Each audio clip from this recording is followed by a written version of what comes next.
Atas petunjuk penyelamat kita dan menurut ajaran ilahi,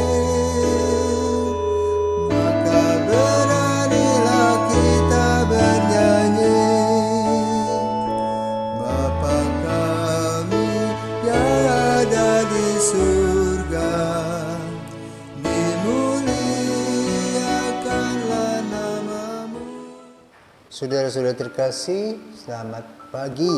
Salam jumpa lagi dalam Sabda Siap Saji Senin 6 Desember 2021, hari biasa pekan kedua Advent. Marilah kita berdoa karena Bapa, Putra, dan Roh Kudus. Amin. Allah Bapa Maha Baik, semoga doa permohonan kami naik ke hadirat-Mu. Perkenankanlah kami mengabdi padamu dengan hati tulus ikhlas, agar kami layak menyambut misteri penjelmaan Putra-Mu. Demi Yesus Kristus Putra-Mu, kini dan sepanjang masa. Amin. Tuhan bersamamu dan bersama rohmu. Inilah Injil Yesus Kristus menurut Lukas. Dimuliakanlah Tuhan. Lukas bab 5 ayat 17 sampai dengan 26. Pada suatu hari ketika Yesus sedang mengajar, ada beberapa orang Farisi dan ahli Taurat duduk mendengarkannya. Mereka datang dari semua desa di Galilea dan Yudea dan dari Yerusalem. Kuasa Tuhan menyertai Yesus sehingga ia dapat menyembuhkan orang sakit. Maka datanglah beberapa orang mengusung seorang lumpuh di atas tempat tidur. Mereka berusaha membawa dia masuk dan meletakkannya di hadapan Yesus. Tetapi karena banyaknya orang di situ, mereka tidak dapat membawa masuk. Maka mereka naik ke atas atap rumah dan membongkar atap itu. Kemudian mereka menurunkan si lumpuh ke tengah-tengah orang banyak, tepat di depan Yesus. Ketika Yesus melihat iman mereka, berkatalah ia, "Hai saudara, dosamu sudah diampuni." Tetapi ahli Taurat dan orang Farisi berpikir dalam hati, siapakah orang yang menghujat Allah ini? Siapa dapat mengampuni dosa selain Allah sendiri? Akan tetapi Yesus mengetahui pikiran mereka, lalu ia berkata kepada mereka, "Apakah yang kalian pikirkan dalam hati? Manakah lebih mudah mengatakan dosamu sudah diampuni, atau mengatakan bangunlah dan berjalanlah? Tetapi supaya kalian tahu bahwa di dunia ini Anak Manusia berkuasa mengampuni dosa." Lalu Yesus berkata kepada si lumpuh, "Aku berkata kepadamu, bangunlah, angkatlah tempat tidurmu dan pulanglah ke rumahmu." Seketika itu juga bangunlah orang itu di depan mereka, lalu mengangkat tempat tidurnya dan pulang ke rumahnya sambil memuliakan Allah. Semua orang takjub lalu memuliakan Allah. Mereka amat takut dan berkata, "Hari ini kita telah menyaksikan hal-hal yang sangat menakjubkan." Demikianlah sabda Tuhan. Terpujilah Kristus. Ini kegiatan solidaritas. 4 pemuda menggotong seorang lumpuh, membawa kepada Yesus. Dan itu entah karung kerabatnya, entah itu temannya. Ada sebuah pengalaman di Vietnam ketika rezim komunis menyerang Vietnam Selatan. Di sana ada pastor dari Perancis yang kena bom.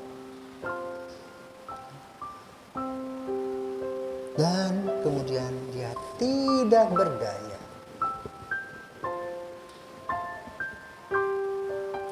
Lalu orang-orang kusta yang dia layani datang satu persatu dan mencari tahu jalan apakah yang harus dilakukan untuk menyelamatkan pastornya.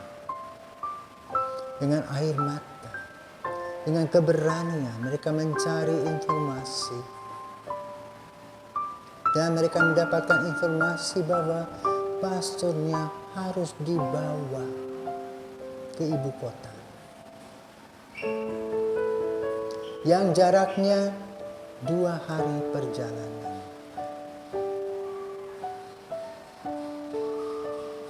Ajaib, mereka melakukan berjalan beratus kilometer untuk membopong sang pastor.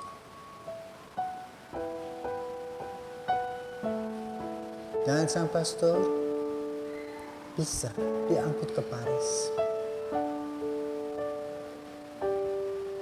Dan di sana dia setahun tidur di papan. Namun sesudah dia sehat, dia tidak kembali ke Vietnam lagi, tetapi dia menuju Bali. Tapi yang mau disampaikan luar biasa orang-orang kusta ini. Mereka tidak takut mati karena cinta dan setia. Dalam Injil pada hari ini kita juga mendengarkan berita tentang kesetiaan dan belas kasih dari 4 orang yang membopong, menggendong seorang teman atau kerabat mencari Yesus. Sampai di sana mereka mengalami kesulitan. Orang penuh dan orang di depan rumah itu penuh dan tidak memberi kesempatan orang lumpuh itu untuk diobati. Karena semua orang sakit dan ingin sembuh. Lalu mereka punya akal kan rumah orang-orang Yahudi bisa dibuka atapnya. Maka kemudian dibuka dan bagaimana coba usaha 4 orang itu. Dengan tali dan sebagainya diturunkanlah orang yang lumpuh itu di hadapan Yesus dan Yesus angkat jempol. Mengatakan apa? Hei saudara, dosamu sudah diampuni.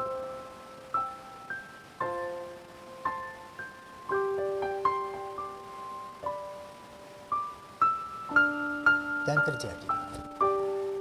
Demikian pula orang kusta yang mengaku pastor itu bisa menyelamatkan pastornya.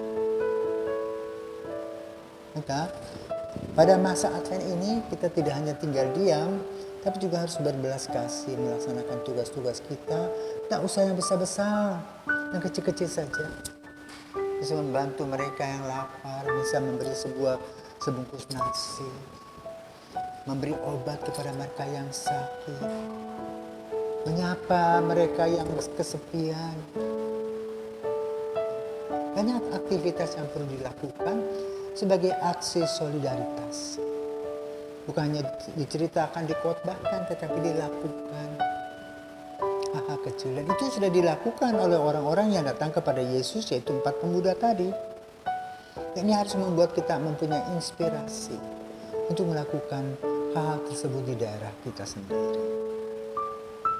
Kerja bakti bersama-sama, mendampingi anak sekolah, belajar pada saat daring,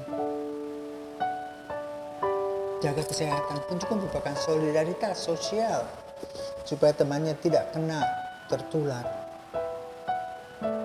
Nah, hal inilah yang ingin ditanamkan oleh Yesus bagi kita. Maka dia mengapresiasi 4 pemuda yang menggotong temannya. Yang kedua, orang-orang Farisi tadi berteriak-teriak, menghujat Allah dan sebagainya. Kenapa? Mereka bersaing. Dan mereka mau melakukan pekerjaan tapi tidak mampu. Ingin berkuasa tapi tidak bisa. Karena tidak ada kasih di dalam hatinya. Maka kita kalau berbuat harus ada kasih. Dan kritik-kritik di depan kita pasti banyak. Anjing menggonggong, kafilah jalan terus. Itu yang harus kita lakukan. Selamat berkarya pada masa Advent, berbuat baik, dan bila ada hal-hal yang menantang, jalan terus. Tuhan senantiasa memberkati kita. Kadis berkata hari ini telah menyaksikan hal-hal yang sangat menakjubkan. Itu belas kasih. Semoga Tuhan memberkati.